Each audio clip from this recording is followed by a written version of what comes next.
Laga bergensi Piala AFF 2020 sudah dimulai sejak 5 Desember 2021 hingga 1 Januari 2022. Selain soal pertarungan yang kompetitif, munculnya para bintang-bintang baru dalam turnamen ini menjadi hal yang sangat dinanti-nantikan. Edisi tahun ini bakalan menjanjikan pertarungan yang sengit, sebab banyak kontestan yang memanggil para pemain-pemainnya yang berkarir di Eropa. Setelah kenyang pengalaman menjadi runner-up, tim Indonesia mematok target juara di Piala AFF 2020. Timnas Indonesia akan turun gelanggang di Piala AFF 2020. Timnas Indonesia tergabung di grup B Piala AFF 2020 bersama Vietnam, Malaysia, Kamboja, dan Laos. Pada gelaran Piala AFF kali ini, Timnas Indonesia mematok target meraih gelaran juara. Prestasi terbaik Indonesia di ajang ini adalah 5 kali menjadi runner-up. Pelatih Timnas Indonesia, Shin Tae-yong, mengaku akan menyusun tim sebaik mungkin demi memenangi seluruh pertandingan dan meraih target juara. Untuk memperkuat Timnas Indonesia, Shin Tae-yong memanggil 30 pemain untuk berlaga di Piala AFF 2020, termasuk pemain yang tampil di luar negeri. Sebelum turun berlaga di Piala AFF 2020, Timnas Indonesia telah menjalani 3 laga uji coba pada November lalu. Hasilnya, Evan Dimas dan koleganya memetik 2 kemenangan dan 1 kali kalah. Pelatih Timnas Indonesia Shin Tae-yong berkomitmen meningkatkan performa masing-masing pemain agar bisa mewujudkan target juara Piala AFF kali ini. Saat ini, Timnas Indonesia terus mematangkan persiapan jelang mengikuti Piala AFF Suzuki 2020. Kali ini, pelatih Shin Tae-yong memberikan materi internal game di Stadion Bukit Gombak, Singapura. Timnas Indonesia menggelar latihan dengan fokus adaptasi cuaca di Singapura. Adaptasi cuaca ini penting setelah Timnas tiba dari pemusatan latihan di Turki. Timnas Indonesia akan mengawali perjuangan di Piala AFF melawan Kamboja pada 9 Desember 2021. Mengukur peluang Timnas di AFF, itulah topik dialog kita pagi ini. Timnas Indonesia belum pernah meraih gelar tertinggi. Prestasi terbaik Timnas Indonesia adalah 5 kali lolos ke final yang hanya berujung menjadi runner-up. Sejak laga ini pertama kali digulirkan pada 1996. Lantas, bagaimana kesiapan Timnas Indonesia mengawali perjuangan di Piala AFF melawan Kamboja pada 9 Desember mendatang? Untuk membahasnya kita sudah terhubung dengan pengamat sepak bola Asep Ginanjar. Selamat pagi Pak Asep. Selamat pagi, Awis. Iya Pak Asep, ini kan kita sudah mau bersiap bertanding ini melawan Kamboja esok. Tapi sejak laga ini digulirkan dari tahun 1996, prestasi Timnas Indonesia ini hanya berakhir dengan 5 kali sebagai runner-up.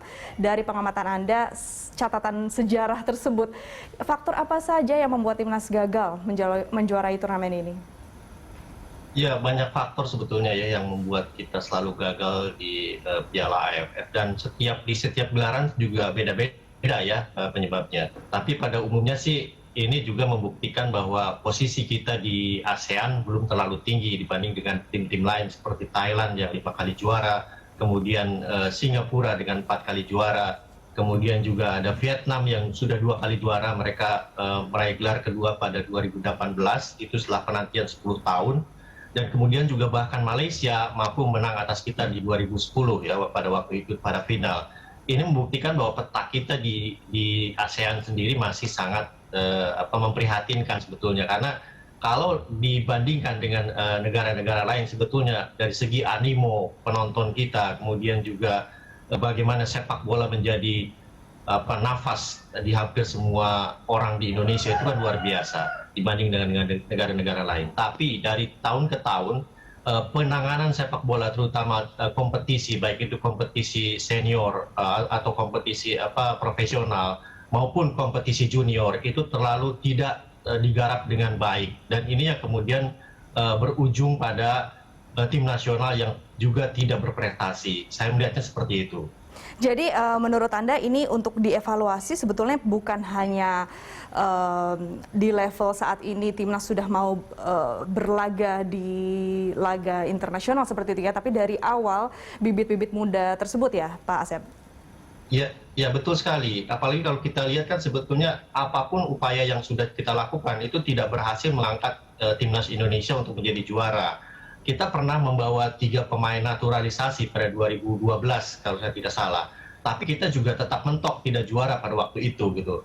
Nah, sekarang sebetulnya kan ada harapan dengan keberadaan Sintayong, kemudian juga ada beberapa pemain yang bermain di luar negeri, terutama di Eropa. Saya kira ini menjadi modal. Tapi juga itu juga menjadi pertanyaan besar karena tim ini kan belum terbentuk lama. Sehingga saya kira juga ini menjadi tantangan tersendiri juga. Apakah kita bisa menaikkan ranking kita di ASEAN atau tidak pada Piala AFF 2020 ini? Nah, terkait hal itu Pak Asep, ini kan memang ada beberapa pemain dari Eropa, tapi belum semuanya juga ada di Singapura. Kemudian juga ada beberapa pemain yang belum bergabung di Singapura karena masih bermain di timnya masing-masing seperti itu. Seberapa berpengaruhkah ini seperti yang Pak Asep tadi sebutkan bahwa bermainnya mungkin sebagai tim belum terlampau lama.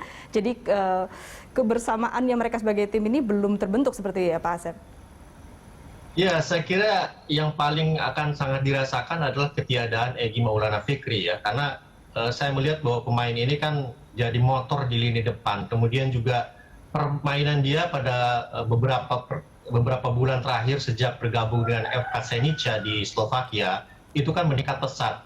Dan kita tahu bahwa dia juga menjadi salah satu andalan di klubnya belakangan ini ya. Dan saya kira ketiadaan Egy Maulana Fikri kalau menurut dari Senica kan dia baru bisa dilepas setelah tanggal 11 atau setelah mereka selesai semua di kompetisi mereka ya. Dan itu berarti bahwa dia kemungkinan besar baru bisa bermain ketika kita bisa masuk semifinal. Pada 3 pertandingan fase grup tentu kita harus memikirkan kembali ketiadaan Egy Maulana Fikri. Karena saya melihat bahwa ini krusial karena Egy Maulana Fikri ini kan seorang pemain yang punya naluri mencetak gol tinggi. Nah, di timnas sekarang itu tidak ada pemain depan yang betul-betul punya naluri mencetak gol luar biasa gitu.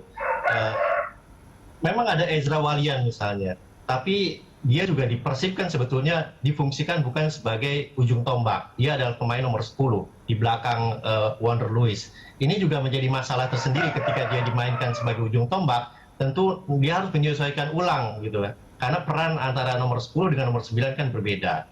Ini jadi PR tersendiri sih sebetulnya buat Coach Sintayong ya untuk pertandingan-pertandingan nanti, terutama berhadapan dengan tim-tim yang sebetulnya di atas kertas bisa kita kalahkan seperti Kamboja dan Laos. Karena dua tim ini tentu akan bermain dengan strategi bertahan seperti yang kita lihat ketika mereka berhadapan dengan Malaysia dan Vietnam lalu. Mereka mengorganisasi pertahanan yang sangat rapat sehingga tim yang bagus pun sulit mencetak gol gitu. Ini akan menjadi ujian bagi Indonesia ketika kita tidak memiliki pemain-pemain yang punya naluri mencetak gol tinggi. Ketiadaan Ilyas Pasojevic yang tidak dipanggil oleh Sintayong memang disesalkan oleh banyak pihak karena hal itu kita tidak memiliki leader di depan, tidak memiliki pemain yang punya naluri mencetak gol tinggi. Tapi memang inilah hal yang diputuskan oleh Sintayong dan kita harus dukung tentu saja. Nah, tapi Pak Asep, tadi Pak Asep mengatakan bahwa Kamboja nanti akan bermain secara lebih banyak defensif seperti itu. Namun juga ada yang merasa bahwa ini mungkin keunggulan atau kesempatan bagi Indonesia di babak awal ini melawan Kamboja karena bisa dianggap Kamboja masih di bawah timnas Indonesia seperti itu. Seperti apa tanggapan Anda? Apakah betul bahwa ini kesempatan yang sangat besar untuk merebut poin dan juga mungkin selisih angka? Ya, saya kira memang jadwal itu sangat memihak untuk timnas Indonesia ya, setidaknya untuk bisa lolos dari grup B. Karena selain kita berhadapan terlebih dahulu dengan 2 tim terlemah ya, bisa dikatakan demikian, Kamboja dengan Laos, kita juga main paling belakangan gitu. 4 tim lain sudah bermain pada tanggal 6 lalu, sementara kita akan baru memulai pertandingan pada esok hari ya, tanggal 9. Sehingga ada waktu 3 hari lebih banyak untuk melakukan aklimatisasi, menyatukan tim lebih baik, kemudian juga memantau permainan tim-tim lawan, sehingga otomatis Sintayong sebetulnya sudah punya gambaran seperti apa permainan Kamboja, seperti apa permainan Laos, Vietnam, dan juga Malaysia, sehingga saya kira ketika mereka berhadapan dengan Kamboja nanti, Sintayong sudah punya strategi dan taktik yang sudah sangat jitu untuk bisa memenangi pertandingan. Seharusnya seperti itu. Tapi tentu saja kita tidak bisa meremehkan Kamboja karena bagaimana mereka bermain luar biasa ketika berhadapan dengan Malaysia, walaupun mereka akhirnya kalah 1-3, itu tidak mencerminkan bahwa mereka betul-betul overwhelmed, dibantai habis-habisan karena mereka mampu memberikan perlawanan keras juga gitu dengan permainan yang sangat terorganisasi. Saya melihat bahwa Kamboja kemudian Laos juga tetap tidak bisa dipandang remeh, walaupun tetap saya yakin bahwa Indonesia seharusnya bisa meraih kemenangan pada dua pertandingan tersebut. Jadi kalau secara keseluruhan Pak Asep, ini analisis Anda seperti apa terhadap performa masing-masing tim yang ada di grup B ini? Jadi mulai dari Malaysia, Vietnam, Laos, dan Kamboja ini, walaupun sudah tampak bahwa Malaysia dan Vietnam akan lebih kuat, tapi seperti apa dari analisa Anda kekuatan masing-masing tim? Ya, dari awal ketika grup ini ketika undian Piala AFF ini dilakukan, bahwa kemudian ada grup neraka ya di Indonesia, kemudian Vietnam dan Malaysia bersama di grup B, ini dikatakan bahwa grup ini grup neraka, dan memang orang-orang melihat bahwa 3 tim inilah yang akan berebut 2 tiket ke semifinal. Saya memang setuju karena bagaimanapun juga Kamboja dan Laos memang kelasnya masih di bawah Malaysia, di bawah Vietnam, dan di bawah Indonesia. Nah, yang menjadi pertanyaan adalah bagaimana kesiapan tim masing-masing sebetulnya. Ini yang sangat menarik sebetulnya. Kalau kita melihat dari segi permainan dan dari segi soliditas tim, kita tidak bisa memungkiri bahwa Vietnam lebih baik dari tim-tim lain di grup B. Karena mereka bermain secara kontinu dari bulan ke bulan, karena mereka masih bermain di kualifikasi ketiga Piala Dunia 2022 ya. Dan walaupun hasilnya mereka tidak begitu bagus karena selalu kalah dalam pertandingan. Mereka selalu bermain bersama-sama gitu, itu terjaga gitu. Sementara Indonesia kan tidak seperti itu. Kita hanya melakukan pemusatan latihan, kemudian melakukan 3 pertandingan uji coba. Tapi ini juga menjadi hal yang penting sebetulnya karena kita melakukan 2 minggu, sekitar 2 minggu persiapan di Turki, dan kemudian kita melakukan 3 pertandingan uji coba. Dan kemudian juga kita punya waktu lebih lama untuk melakoni pertandingan pertama. Ini menjadi keuntungan sebetulnya dibandingkan dengan Malaysia. Malaysia ini terganggu persiapannya karena ada Piala Malaysia yang berjalan ketika tim nasional Malaysia akan melakukan persiapan untuk Piala AFF 2020 ini. Sehingga pelatih Tan Cheng Ho itu tidak langsung bisa memanggil semua pemain. Pada tahap pertama saja dia sekitar seminggu sebelum turnamen, dia hanya bisa mengumpulkan 11 pemain. Dan kemudian pada prosesnya dia juga harus kehilangan beberapa pemain yang mengalami cedera.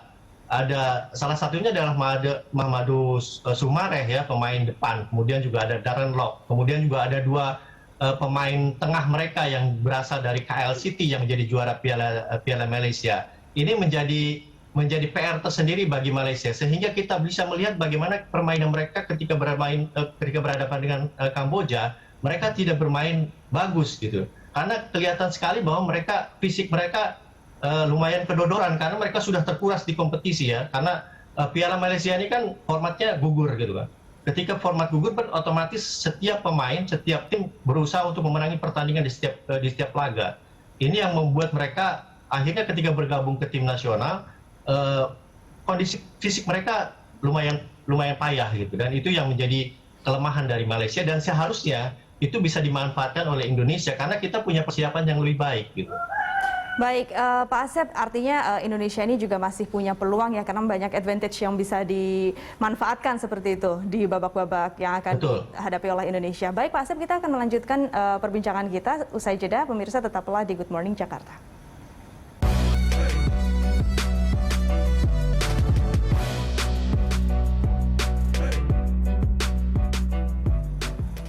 Ya pemirsa, Anda kembali menyaksikan Good Morning Talk. Kita akan membahas kembali mengenai peluang timnas di AFF. Dan setelah bersama kami pengamat sepak bola Pak Asep Ginanjar. Pak Asep, kita lanjutkan lagi. Ini tadi Pak Asep sempat membahas bahwa sebetulnya Indonesia punya banyak keunggulan dari kondisi fisik tim Malaysia yang tidak prima. Kemudian juga dari laga Indonesia yang agak belakangan seperti itu, jadi bisa melihat bagaimana tim lain bermain. Tapi mungkin kita bisa membahas lagi dari sisi materi pemain kita sendiri. Apakah skill individu dan tim saat ini bisa memperkuat skuad Garuda? Melihat tadi kita juga sudah bahas ada pemain dari Eropa yang belum hadir dan ada pemain dari Indonesia pun yang masih bermain di tim masing-masing. Seperti apa Pak Asep? Ya, kalau saya lihat bahwa skuad yang dibawa oleh Sintayong saat ini adalah bisa dikatakan yang terbaik menurut versinya Sintayong, karena ini sih yang sesuai dengan gaya main Sintayong. Cuma masalahnya adalah ketika pada masa persiapan, ketika akan melakukan tes ke Turki, itu Sintayong kan dibatasi, hanya bisa membawa 2 pemain per klub. Sehingga dia tidak bisa membawa beberapa pemain lebih banyak dari satu tim gitu. Ini yang menjadi permasalahan sebetulnya. Kemudian pada perjalanannya ketika akan pendaftaran pemain ke AFF, itu PSSI memutuskan bahwa Sintayong bisa mengambil pemain lebih banyak dari satu klub, sehingga dia akhirnya bisa membawa 4 pemain dari Persebaya Surabaya. Ini menjadi permasalahan sebetulnya karena ada perencanaan yang kurang sinkron antara Sintayong dengan PSSI dan PT Liga. Ini yang seharusnya dibenahi pada waktu-waktu mendatang ya, karena bagaimanapun juga keterbatasan membawa pemain-pemain ini membuat Sintayong tidak punya keleluasaan. Padahal mungkin dia punya pengamatan lebih jeli lagi ketika dia lebih punya kebebasan untuk mengambil pemain dari beberapa klub lebih banyak gitu. Misalnya mungkin dari Persija ada 3 orang, atau dari Persib 3 orang, atau dari Persebaya 5 orang gitu. Ini yang menjadi permasalahan sebetulnya. Sehingga kemudian ketika PSSI menganulir itu sudah tidak punya pengaruh banyak lagi karena itu sudah akhir dari masa persiapan. Sehingga Sintayong ya akhirnya mengambil pemain-pemain yang sudah dia ketahui gitu kan, yang tadinya tidak akan dibawa seperti Hernando Ari, kemudian juga ada Rizky Ridho dan yang lainnya. Saya kira ini menjadi pertanyaan juga, apakah kemudian tim ini adalah tim terbaik untuk saat ini? Saya kira itu masih bisa diperdebatkan karena satu hal, bahwa di tim ini itu tidak ada pemain yang sudah memiliki caps 40 atau bahkan 50. Bahkan hanya ada 3 orang yang punya caps di atas 10. Ini jadi masalah besar juga karena berarti tim yang sekarang dibawa oleh Sintayong adalah tim yang belum yang dipenuhi oleh pemain-pemain yang belum terbiasa bermain di level internasional, terutama di level senior ya. Dan saya juga melihat bahwa ini yang jadi pertanyaan adalah apakah tim ini memang difokuskan untuk merebut juara di Piala AFF, ataukah ini dipersiapkan untuk SEA Games 2021 yang digeser ke Mei 2022. Karena kalau kita lihat materi pemain, dari 30 pemain yang dipanggil oleh Sintayong, 13 diantaranya itu berusia 22 tahun ke bawah. Dan kalau saya lihat, 9 pemain itu definitely bisa bermain di SEA Games 2021 pada Mei mendatang. Sehingga ada pertanyaan, apakah Piala AFF ini hanya menjadi semacam candra di muka bagi tim yang dipersiapkan untuk SEA Games, ataukah betul-betul dipersiapkan untuk menjadi juara di Piala AFF ini, untuk mengakhiri sekian lama penantian tidak pernah juara, hanya 5 kali menjadi runner up. Karena itu tadi bahwa saya mempertanyakan itu karena salah satu faktornya adalah pembatasan Sintayong harus hanya bisa membawa 2 pemain per klub pada awal pemusatan latihan. Ini sangat krusial karena dia otomatis tidak bisa membawa seluruh pemain terbaik dari Liga Indonesia untuk bermain di tim nasional. Tapi secara keseluruhan, bagaimanapun juga kita tetap harus mendukung tim ini karena bagaimanapun juga Sintayong tentu sudah punya perhitungan-perhitungan ketika memanggil seorang pemain atau 30 pemain ini ketika mereka dikumpulkan untuk bermain di Piala AFF. Dan dia sendiri sudah memiliki target yang jelas bahwa memiliki keinginan untuk membawa tim ini menjadi juara. Ini yang harus kita kawal dan kita dukung terus gitu kan, bagaimanapun juga. Karena bagaimanapun juga adalah tim nasional Indonesia adalah bagian dari kebanggaan bangsa Indonesia. Ketika tim nasional Indonesia bisa menjadi juara, tentu ini adalah kebanggaan bangsa Indonesia juga. Ya betul Pak Asep. Nah, tapi mungkin sekarang kalau kita melihat kan dari paparan Anda tadi kan artinya timnas yang sekarang akan bermain tuh yang sudah ada lah seperti itu dan akhirnya harus bisa dioptimalkan. Betul. Makanya ada pemusatan latihan dan ada latihan-latihan tambahan saat ini untuk mempersiapkan diri untuk berlaga esok hari. Seperti apa sih sebetulnya peran besar dari latihan-latihan seperti laga uji coba, kemudian pemusatan latihan, apakah ini cukup seperti itu untuk memperkuat tim yang mungkin tadi Anda katakan pemainnya tidak semuanya mungkin yang terbaik seperti itu untuk saat ini atau yang diinginkan oleh pelatih seperti itu? Ya, saya kira bagaimanapun juga pemusatan latihan kemudian uji tanding itu sangat penting bagi setiap tim untuk menghadapi sebuah turnamen, karena apalagi untuk sebuah tim yang yang bisa dikatakan teknik pemain-pemainnya belum begitu tinggi ya. Kita tahu bahwa ya ini sudah menjadi rahasia umum bahwa pemain-pemain tim nasional Indonesia bahkan cara mengoper saja masih dibenahi oleh Sintayong. Kemudian kondisi fisik mereka juga masih terus digembleng oleh Sintayong. Kemudian juga mentalitas mereka juga masih terus digembleng oleh Sintayong. Ini yang sebetulnya menjadi permasalahan juga. Kembali ke pertanyaan pertama yang tadi bahwa mengapa Indonesia selalu gagal gitu di Piala AFF? Salah satunya karena mentalitas dan kemudian kualitas juga gitu. Dan itu tidak terlepas dari bagaimana mereka digembleng di klub masing-masing. Saya melihat bahwa klub-klub di Liga Indonesia itu belum sepenuhnya menerapkan pelatihan sepak bola modern terhadap pemain-pemainnya. Kemudian kita lihat juga bahwa pemain-pemain ini kan tidak terdidik secara baik ketika di grassroots ya, ketika mereka masih sangat muda, ketika mungkin di SSB atau di mana lagi. Mereka tidak terdidik untuk melakukan passing, untuk melakukan shooting dengan baik, untuk melakukan penguasaan bola dan segala macam. Ini yang hal-hal dasar seperti inilah yang kemudian bisa dibenahi, sedikit dibenahi, mungkin tidak seluruhnya, tapi bisa agak dibenahi ketika ada satu masa pemusatan latihan. Dan pemusatan latihan juga sangat penting untuk memadukan tim, karena kita tahu bahwa ini adalah pemain-pemain yang berasal dari berbagai klub. Dan ketika Sintayong tidak bisa mengambil banyak pemain dari satu klub, tentu otomatis ini menjadi sulit lagi, karena dia harus membuat core, membuat kerangka tim dari klub-klub yang berbeda-beda gitu. Beda halnya misalnya dengan Malaysia. Malaysia punya 7 pemain dari JDT, Johor Darul Takzim. Sehingga pelatih Tan Cheng Ho bisa memasang atau membuat kerangka tim itu dari kerangka pemain-pemain yang ada di JDT. Mereka sudah terbiasa bermain bersama, mereka sudah menyatu, sudah ada chemistry yang baik, sehingga tinggal dilengkapi oleh pemain-pemain lain. Nah, Sintayong tidak punya benefit itu gitu. Sehingga kemudian ketika ada pemusatan latihan, tentu itu akan sangat berguna. Cuma masalahnya kemudian apakah mereka bisa bertahan dalam mempertahankan ritme itu ya untuk 3 pertandingan berturut-turut yang hanya berselang 3 hari. Ini yang menjadi pertanyaan dan harus kita tunggu juga, karena bagaimanapun juga nantinya kan hasil pertandingan dari pertandingan ke pertandingan itu akan sangat berpengaruh. Apalagi ketika kita sudah melihat Malaysia bisa menang, kemudian kita melihat Vietnam juga sudah menang, otomatis kita ketika berhadapan dengan Kamboja itu harus menang juga gitu. Ketika kita kehilangan poin di pertandingan itu akan menjadi beban mental tersendiri kepada para pemain, dan itu jadi PR tambahan bagi Sintayong untuk pertandingan berikutnya. Ya, artinya mental di sini bermain sangat penting ya Pak Asep ya. Lalu ini terakhir Pak Asep, untuk pertandingan besok dulu ini, apa catatan kritis dan rekomendasi Anda terhadap kesiapan timnas?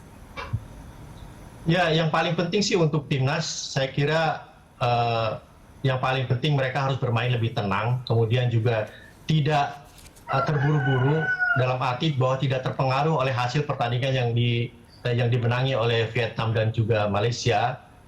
Mereka tidak boleh berada dalam tekanan bahwa ini harus menang, sehingga mereka terlalu gegabah, dalam arti bahwa mereka melakukan gempuran-gempuran yang kemudian tidak berfaedah, tidak menghasilkan gol, karena itu akan membuat frustasi sendiri gitu. Mereka harus bisa mencontoh bagaimana Singapura, bagaimana mereka mencontoh Thailand dan Vietnam yang mereka begitu sabar melakukan pertandingan pertama, karena pertandingan pertama ini sangat berat gitu kan. Siapapun lawannya gitu, pertandingan pertama selalu berat.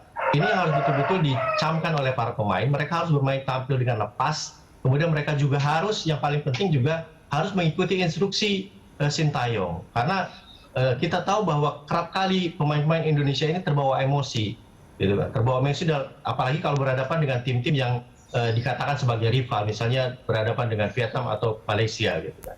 Itu sudah terlihat ketika di kualifikasi Piala Dunia di UEA kita berhadapan dengan Vietnam. Nah, ketika berhadapan dengan Kamboja, beban mentalnya adalah yaitu tadi bahwa mereka harus menang. Ya, mereka harus bisa melupakan itu, harus menang. Bahkan ada yang mengatakan bahwa kita harus menang besar melawan Kamboja, melawan Laos. Itu bukan poinnya, saya kira. Yang penting adalah kita memang harus menang pada pertandingan ini. Itu saja, 3 poin terlebih dahulu. Jangan terlalu bernafsu harus menang besar gitu.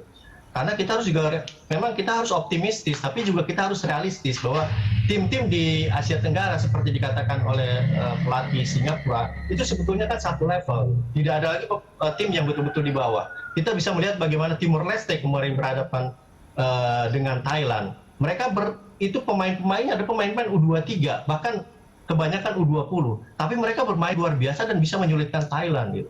Ini membuktikan bahwa peta persaingan di Asia Tenggara itu sangat rata. Sehingga kita juga tidak bisa memandang enteng Kamboja. Apalagi kita sudah melihat bagaimana permainan mereka ketika berhadapan dengan Malaysia. Sehingga ya itu tadi bahwa kita harus betul-betul cermat, pemain-pemain harus betul-betul menjalankan strategi Sintayong, dan saya kira seharusnya kita bisa menang karena kita lebih baik dari Kamboja. Baik, terima kasih Pak Asep. Jadi artinya mental tenang, tidak tertekan untuk menang besar dan juga harus ikuti instruksi seperti itu ya agar menang. Ya mudah-mudahan timnas Indonesia bisa bermain dengan sebaik-baiknya ya Pak Asep. Terima kasih Pak Asep atas waktunya pagi ini. Sehat selalu. Ya, sama-sama. Pemirsa tetaplah di Good Morning Jakarta. Kami akan hadir dengan informasi menarik lainnya usai jeda.